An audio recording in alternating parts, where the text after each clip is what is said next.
DPCM in arrivo verso la conferma dello stop ristoranti alle 24, niente anticipo, ma ci sarebbe l'accordo sulla chiusura alle 22 per i locali in zone con alto contagio, troppo rischio assembramenti. In bar e pub dalle 18 solo consumo al tavolo, ipotesi stop sagre, palestre e piscine aperte. Ribadita la necessità della scuola in presenza, ma si va verso una didattica a distanza a rotazione per le superiori con ingressi scaglionati. 100 nuovi contagi nelle ultime 24 ore della Marca rispetto al trend degli ultimi giorni, si dice preoccupato il direttore generale dell'Urso 2 Benazzi, che invita alla massima cautela. Incidente mortale stamane a Bedelago, 57enne investito da un'auto mentre girava in bici dopo aver lasciato improvvisamente la pista ciclabile, il dramma sotto gli occhi del marito. Tragedia alla stazione ferroviaria di Castelfranco, 33enne noto DJ di Bedelago trovato morto sulla banchina, fatale un malore improvviso. Paura a Conegliano per un'anziana aggredita da una malvivente, ma la sua reazione mette in fuga il bandito, è successo ieri sera. Corsa dei camerieri più forte del Covid, la tradizionale gara trevigiana si è corsa in mattinata a vincere un giovane moldavo. Telespettatori di Antena 3, buonasera e ben ritrovati. Il telegiornale di Treviso dunque in primo piano. Parliamo del nuovo DPCM in arrivo. Ci eravamo lasciati dopo la diretta di questa mattina con le ipotesi e con tali restiamo, anche se con qualche informazione in più. È stata un'altra giornata febbrile di discussione con dalla mattina fino al pomeriggio inoltrato il vertice tra il governo e il rappresentante delle regioni e degli enti locali, poi dalle 16 l'incontro del Premier Conte con i capi delegazioni che avevano appunto partecipato al vertice con gli enti locali. Inizialmente doveva parlare il Premier alle 18, parlerà invece dopo le 20 e sapremo allora quali sono con certezza le misure del nuovo DPCM che appunto sarà varato. Cosa sappiamo allora in più rispetto a stamane, anche se ovviamente tutto questo deve essere poi certificato dalle parole del Presidente del Consiglio. Per quanto riguarda una situazione molto attesa, quello di bar e ristorazione, e la ristorazione, quindi i ristoranti in generale, c'è una modifica a quanto insomma si era pensato nei giorni scorsi, ovvero non ci sarà per i ristoranti la chiusura anticipata delle 22, ma ci sarebbe, restiamo sempre nel campo dell'ipotesi, ci sarebbe la conferma dello stop attuale, vigente, cioè delle 24, che è comunque una restrizione rispetto alla, diciamo, alla situazione precedente post lockdown, ma resterebbe insomma la chiusura alle 24, specificando, annunciato il presidente dell'Emilia Romagna Bonaccini, che appunto era al vertice, specificando che la successiva apertura non può avvenire prima delle ore 5. Quindi la chiusura delle 24 è confermata, mentre per arrivare, e questo era un punto forte, le regioni hanno puntato proprio su questo come controproposta al governo, che invece sembrava portato a ridurre l'orario alle 22 o alle 23, le regioni non hanno voluto questo, hanno chiesto con forza che rimanesse lo stop alle 24. Il punto di compromesso qual è? Ci potrebbe arrivare, o si sarebbe arrivati a un accordo con una stretta localizzata per le zone della movida, cioè un orario anticipato di chiusura dei locali alle 22 oppure alle 23, che potrebbe però essere applicato solo in alcuni quartieri di quelle città dove il contagio è più elevato, oppure in altre zone dove maggiore è il rischio di assembramento, come ad esempio i centri storici. Resta da capire poi chi dovrà stabilire quali sono queste zone a rischio, e non è, diciamo, una decisione da poco. Sempre per evitare, per portare avanti un'azione contestuale di contenimento degli assembramenti nei luoghi pubblici, può essere valutata tra le ipotesi una misura di sospensione per sagre, feste e fiere di paese. Un altro fronte importante è quello del consumo al tavolo per bar e pub, dalle 18 solo il consumo al tavolo, quindi un altro dei punti di questo DPCM sarebbe proprio questo, cioè dalle 18 in poi sarebbe consentito solo il consumo al tavolo, questo ancora una volta per evitare gli assembramenti.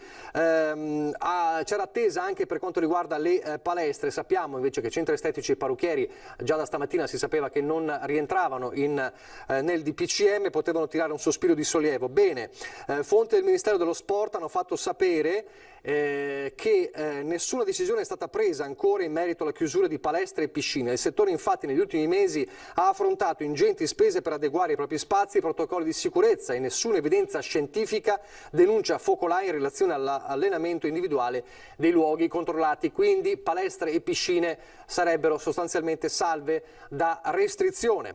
È stato ribadito invece, confermato quello che sarà lo smart working nel pubblico, nel settore pubblico al 75%, questo però potrebbe essere un problema per i ristoranti e i bar appunto che lavorano anche di giorno, mentre appunto è una forte raccomandazione per il privato. Capitolo scuola, un altro capitolo, c'è stato un duro scontro, ne parliamo fra pochissimo, tra il ministro Azzolina e i comuni. Sostanzialmente il ministro Azzolina ha ribadito la necessità della didattica in presenza, ma si arriverebbe a un accordo, potrebbe esserci un accordo con le regioni su scaglionamento degli ingressi degli studenti e didattica a distanza a rotazione per le scuole superiori. Su questo, dicevamo, c'è stato uno scontro con l'ANCI, è stato il presidente di ANCI nazionale Antonio De Caro a dire il ministro dei trasporti dice che non si può incrementare ulteriormente l'offerta del trasporto pubblico e contemporaneamente il ministro dell'istruzione dice che per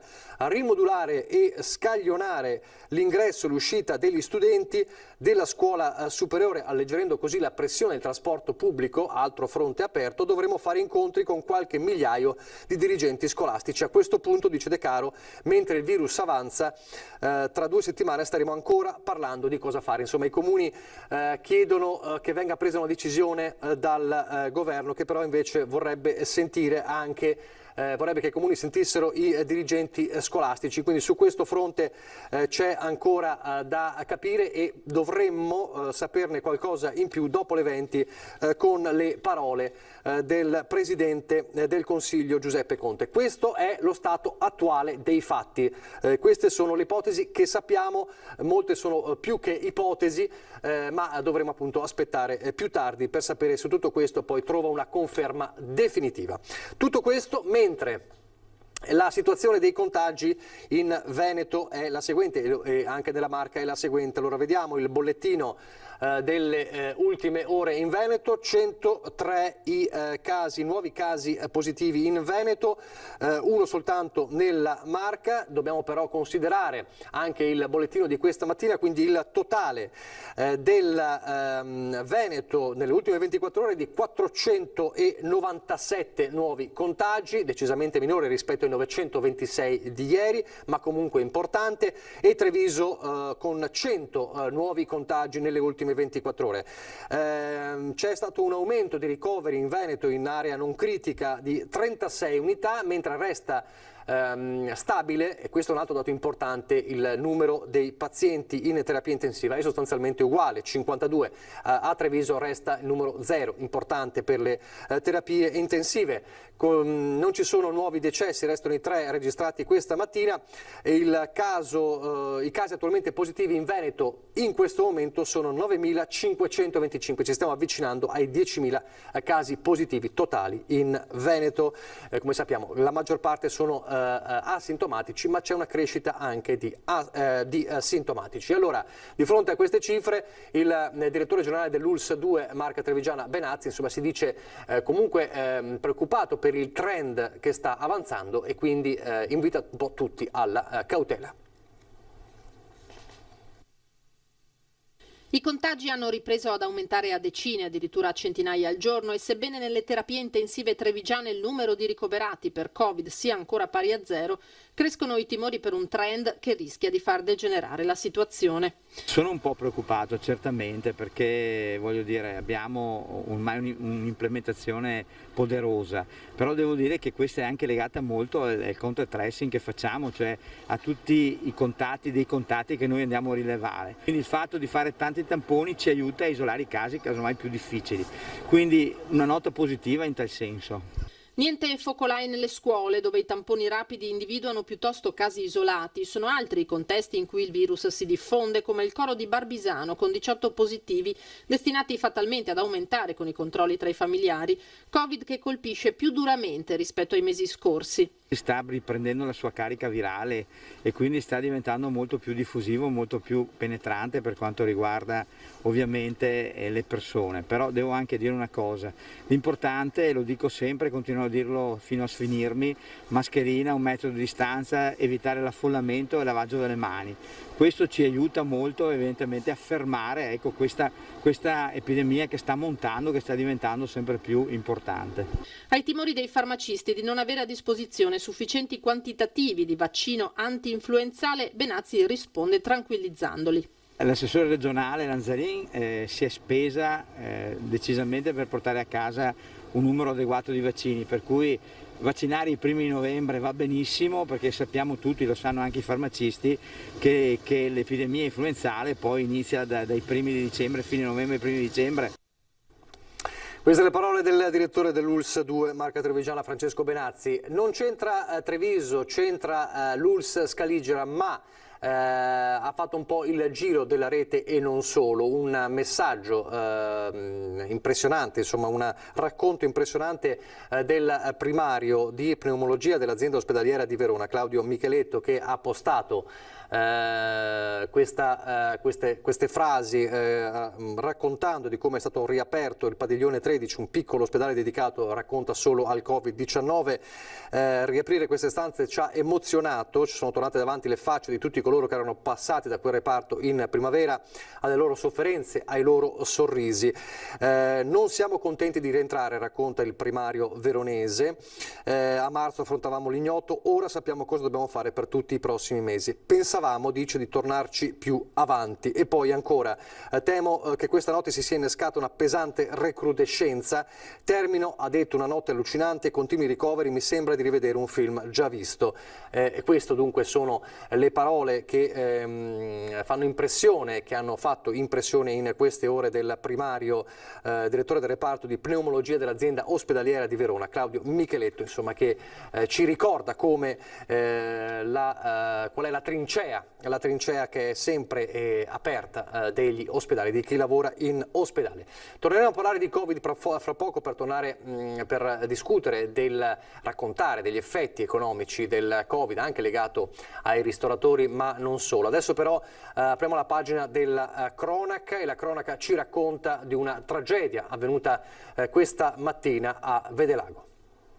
Verso le 9 abbiamo sentito un grande botto e ci siamo precipitati fuori, e in quel momento il marito stava soccorrendo la moglie e purtroppo si è capita che la situazione non era semplice. I soccorritori del SUEM 118 non hanno potuto fare nulla per salvare Monica Bordin, 57 anni, di Montebelluna, travolta da un'auto questa mattina lungo via Spada, a Fanzolo di Vedelago. La donna, che lavorava come dipendente proprio dell'ospedale di Montebelluna, era in bicicletta diretta verso Fanzolo. Poco più avanti, sempre in bici, il marito. Improvvisamente la 57enne avrebbe lasciato la pista ciclabile, portandosi in strada, dove una jeep che procedeva verso Montebelluna, condotta da un suo coetaneo, l'ha travolta senza avere neppure il tempo di frenare. Abbiamo visto una macchina parcheggiata là, il conducente disperato, anche lui, che non si dava pace. Come possa essere accaduto che Monica sia uscita dalla pista senza accorgersi dell'auto che sopraggiungeva dal senso opposto, saranno i carabinieri a cercare di chiarirlo. Una strada in cui solitamente le auto viaggiano a forte velocità via Spada, ma non sarebbe questo il caso. È un peccato, perché di solito sì, è trafficatissima veramente, ma questa mattina era proprio tranquilla, non c'era nessuno per la strada. È un peccato, è successo una tragedia così, veramente, non ce la spieghiamo proprio. Non riesco a spiegarmi come sia successo, perché la pista ciclabile è in sicurezza e non riesco a capire come mai questa signora sia stata uscita dalla pista ciclabile e sia andata addosso a un veicolo che proveniva in senso contrario. Veramente ci dispiace per questa signora, perché tra l'altro era anche molto giovane, Esprimiamo le condoglianze alla famiglia, adesso le autorità faranno i rilievi del caso perché veramente non riusciamo a capire come sia successa una cosa di questo tipo. Un altro dramma: sarebbe stato stroncato da un infarto il 33enne di Vedelago Marcello Mormile, trovato ormai senza vita ieri sera, poco dopo le 23, sulla banchina di un binario alla stazione ferroviaria di Castelfranco Veneto. Alcuni passeggeri di un treno in transito, vedendo il giovane accasciarsi al suolo, hanno dato l'allarme, ma i tentativi di rianimarlo da parte dei soccorritori si sono rivelati vani. Sul posto si sono recati anche i carabinieri. Mormile era conosciuto come DJ, amava i viaggi e la musica. Toccante il post lasciato dalla mamma Paola sul profilo Facebook del ragazzo che, rivolgendosi agli amici del figlio, ha scritto: lui si appresta a intraprendere il viaggio più importante, vi abbraccio tutti forte forte e che la storia di Marcello sia la vostra ma con un finale diverso. Quindi il lutto per la scomparsa di questo giovane DJ di Vedelago, per una fine così drammatica. Adesso a Conegliano la paura per un'anziana che è stata quasi vittima di uno scippo, ma ha saputo reagire con fermezza. Prima l'ha osservata, poi l'ha seguita con l'intento di mettere in atto un modus operandi molto probabilmente già rodato. Una spinta, un forte strattone per prendere la borsa, non importa con quale conseguenza per la vittima, e poi la fuga con il bottino di qualunque entità fosse. Ma stavolta il malvivente, entrato in azione ieri sera a Conegliano, non ha fatto i conti con la risolutezza della 73enne, individuata come preda. La donna stava rincasando nella zona del quartiere di Monticella quando il bandito è entrato in azione afferrandole il braccio. La 73enne però, nonostante lo shock, ha resistito e ha trattenuto la borsa gridando. Una reazione che ha colto di sorpresa l'uomo, vistosi costretto a fuggire in sella alla sua bici. Il suo identikit ora è in mano ai carabinieri di Conegliano, che stanno vagliando pure le telecamere di videosorveglianza presenti nella zona. Per la donna una discreta paura e una doppia fortuna: non essersi ferita nella colluttazione e non aver subito la reazione violenta del rapinatore sorpreso. Torniamo a parlare allora adesso del DPCM, lo dicevamo, lo abbiamo detto, in arrivo nelle prossime ore. Dopo le 20 parlerà il Presidente del Consiglio. Sappiamo appunto che dovrebbe esserci la conferma dello stop attuale, cioè alle 24, ma per i ristoranti locali, chiusura anticipata o meno, resta un momento difficile. Questa mattina in diretta con noi avevamo un ristoratore di Marcon, Lorenzo Buoso, che fa questa controproposta: non ridurre l'orario ma allungarlo. Perché? Perché altrimenti i ragazzi si assembrano altrove e soprattutto senza controllo. Sentiamo le sue parole. Ieri sera alla mezzanotte, e la gente che c'era, ho dovuto farla alzare tutti perché sono lì seduti tranquilli a mangiare, non guardano l'orologio. Signori tutti fuori, e poi per un'ora sono rimasti lì fuori a gruppetti di qua e di là a chiacchierare, e si vociferava: dove andiamo, a casa tua, a casa mia, in taverna. Alla fine vanno nei parcheggi, nei parchi, ancora quelli che saranno aperti, si ritrovano a gruppetti e fanno comunque assembramento, e lì non li controlla nessuno. Mascherina non ce l'avranno mai, o comunque abbiamo visto girando la sera che non ce l'hanno. Per le parolacce vabbè, ok, perché mai gli dici la mascherina, ragazzi sono fuori, passano i vigili, i carabinieri. Qualche offesa c'è stata, però comunque le voci: dove andiamo? Ho sentito parcheggio di là, parcheggio di qua, il parco di là, casa mia, taverna.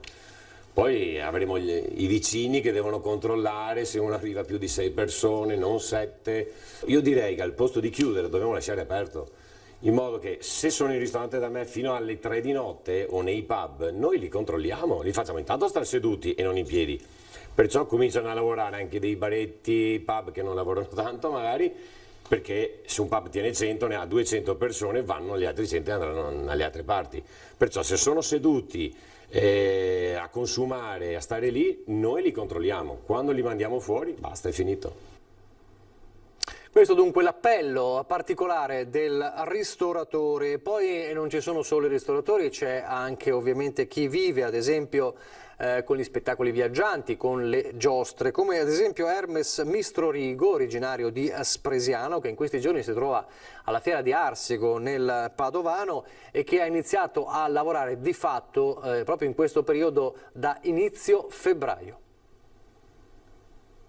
È la prima fiera così grande che fate quest'anno, è stata un'annata da dimenticare?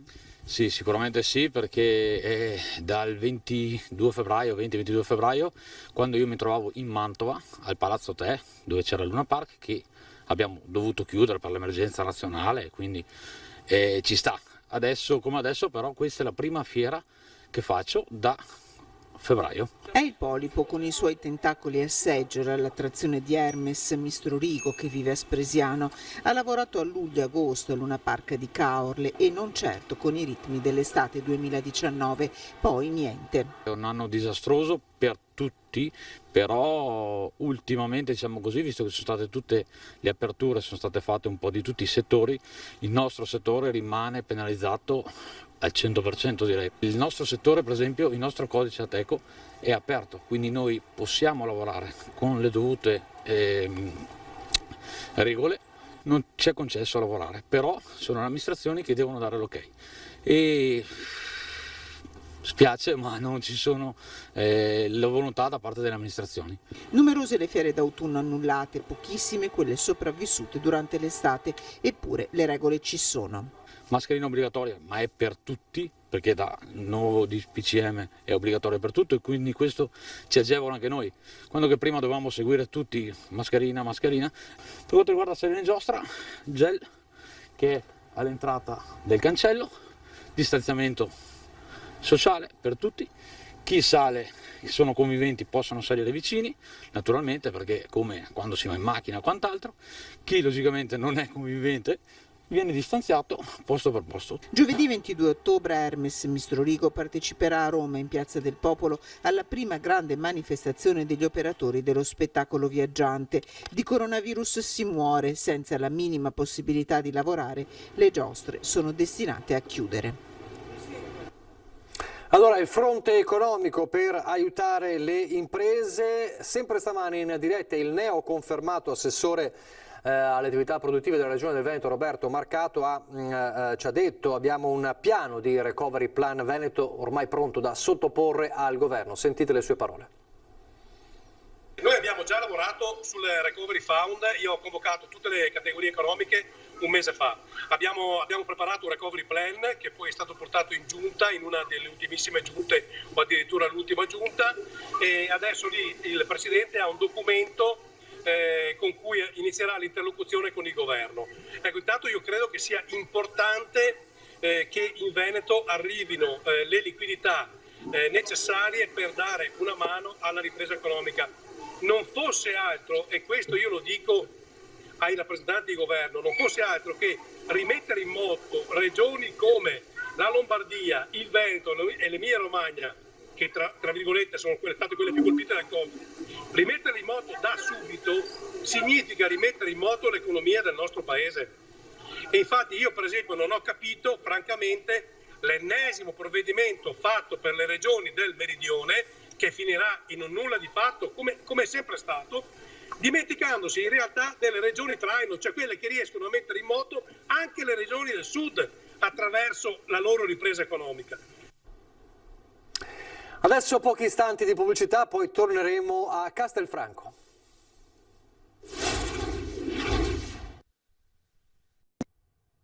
Di nuovo in diretta con il telegiornale di Treviso, allora a Castelfranco, dove proprio nei giorni in cui è stata presentata anche la nuova giunta del riconfermato sindaco Stefano Marcon, sono stati ultimati i lavori di restauro del ponte davanti a Piazza Giorgione.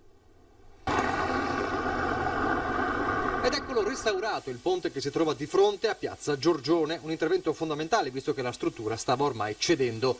Unico ingresso assieme a quello sotto la torre civica per i mezzi pesanti dei vigili del fuoco. L'intervento è stato monitorato e studiato dalla soprintendenza. È stata quindi posizionata una copertura in cemento che ne garantisce ora la stabilità, mantenendo le caratteristiche storiche. Adesso l'abbiamo restaurato a norma, anche con la sovrintendenza ha fatto tutti i lavori. Abbiamo lavori terminati, non è ancora possibile che questo sia carraio perché stiamo attendendo i tempi per il collaudo, ci sono dei tempi tecnici di maturazione del cemento che stanno scadendo. Finiti i lavori comunque abbiamo potuto riaprire lo scorrimento dell'acqua nel fossato. Sono stati realizzati anche dei lavori di pulizia dell'area. Ricordo che abbiamo fatto anche una pulizia delle erbacce che è costata diversi soldini e sapevamo non avere un effetto definitivo, no? Perché l'acqua quando scorre l'erba non cresce, punto. Adesso scorre, c'è ancora un problema alle chiuse dove si sono rotti i motori a controllo remoto delle 3 paratie che ci sono, una la stiamo governando manualmente, le altre 2 sono chiuse in questo momento nella speranza che non piova e possiamo mantenere questo regime d'acqua. Dovesse piovere manualmente le apriremo perché per non correre rischi. Il risultato ottenuto, spiega il sindaco Marcon, giustifica un po' di disagio che hanno patito i cittadini con il ponte chiuso e l'acqua che non poteva scorrere. Ciò non toglie che faremo, non a breve, ma stiamo coordinando con il consorzio un drenaggio del fossato perché è da tanti anni che non viene fatto, però voglio dire che se i cittadini vedono come è stato fatto quest'opera, io penso che possano in qualche modo perdonarci per un po' di difficoltà che ha patito la città in questo periodo. Dal centro di Castelfranco a quello di Treviso, quindi torniamo nel capoluogo con la corsa dei camerieri più forte del Covid. La tradizionale gara trevigiana si è corsa in mattinata, un'edizione peraltro dedicata alla memoria di Arturo Filippini, lo storico ristoratore trevigiano morto lo scorso aprile. A vincere la calma e l'esperienza del 32enne moldavo Vlad. Via, si parte! Vi aspettiamo in mercato San Parizio. Corsa dei camerieri, malgrado la paura da Covid, l'edizione 2020 della storica competizione trevigiana, ormai quasi centenaria, si è svolta anche se con numeri drasticamente ridotti. Non abbiamo voluto rinunciare perché anzi volevamo aprire la città contro questo maledetto coronavirus di fare questa bella corsa dei camerieri. L'importante è averla fatta, averla creata, sapere che ci siamo. 6 alla partenza, 5 uomini e una donna. Conta di ottenere un buon risultato? Speriamo. Qual è la difficoltà? Sicuramente l'equilibrio e anche la resistenza. Piazza dei Signori, San Vito, Pescheria, poi l'arrivo a San Parisio. È il concorrente numero 2 a posare per primo il vassoio sul tavolo, ma la giuria non fa sconti. Mi è caduto un po' di vino e niente, proprio alla fine. Ma sul lavoro ti capita mai? No, mai. Poi questa è la mia prima volta, quindi vabbè, ci sta, dai. Sarà per l'anno prossimo. Ed eccolo qui dunque il vincitore, 32 anni, di origini moldave, residente a Treviso. Qual è stato il segreto della vittoria? La calma, soprattutto a mantenere un ritmo costante e utilizzare un po' tutto quello che è la dimestichezza del mio mestiere.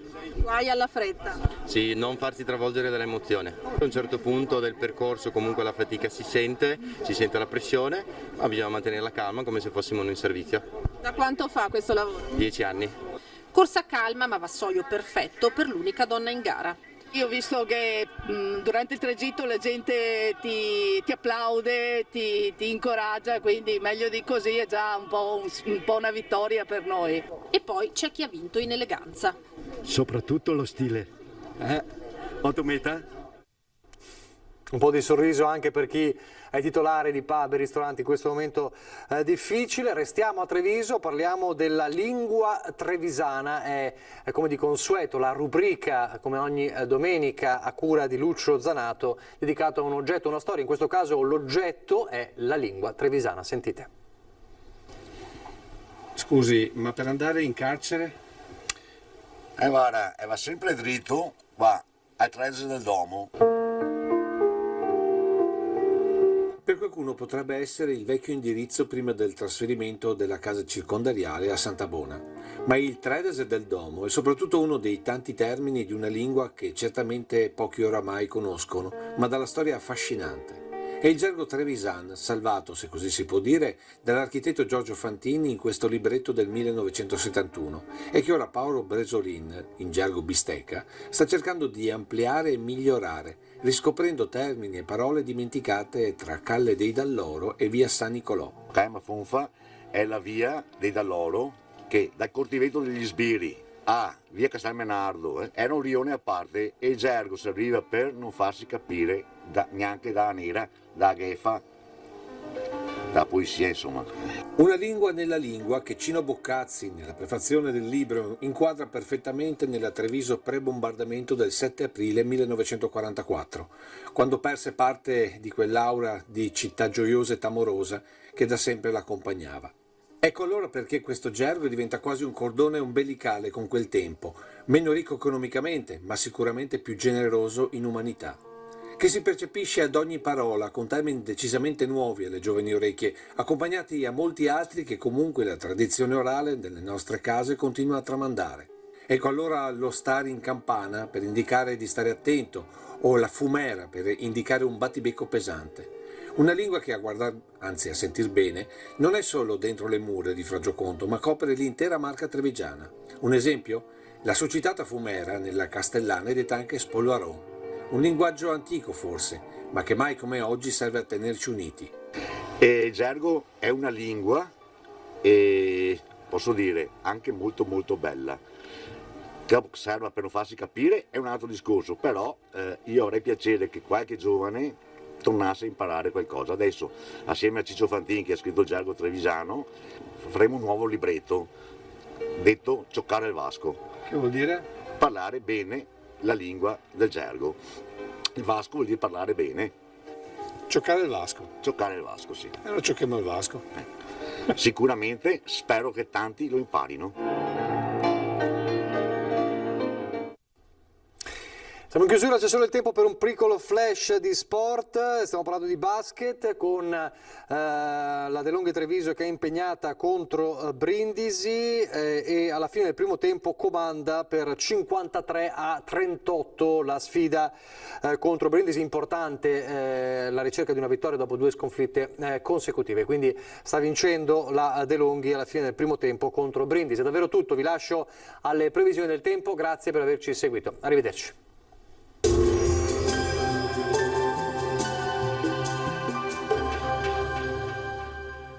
Società Agricola Torresan. Dai nostri animali nati e allevati nel cuore del Montello produciamo solo carni e salumi genuini. Nuova apertura a Ponzano Veneto. Bentrovati al meteo. Inizio di settimana ancora con un tempo stabile grazie ad un ulteriore rinforzo della pressione atmosferica. Il dettaglio di lunedì 19 ottobre. Sul Veneto al mattino locali nubi basse, nebbie in pianura e nelle vallate alpine, ma in rapido dissolvimento. Ampio soleggiamento durante il giorno con cielo sereno, vedete, o al massimo poco nuvoloso. Temperature minime tra 3 e 8 gradi. Per quanto riguarda invece le massime, la colonnina di mercurio si fermerà sui 17 gradi all'incirca. Ci spostiamo ora sul Friuli Venezia Giulia, tanto sole anche qui su tutti i settori, il cielo sarà sereno o al massimo velato, non sono previste piogge degne di nota. Temperature minime fino a 9 gradi, massime fino ai 17 gradi. Infine uno sguardo alla situazione del Trentino Alto Adige, addensamenti sui settori meridionali della nostra regione, sarà più soleggiato invece altrove. Temperature minime sui 3-4 gradi, massime fino ai 15 all'incirca. Dal meteo di Antena 3 per ora è tutto, grazie per l'attenzione e arrivederci.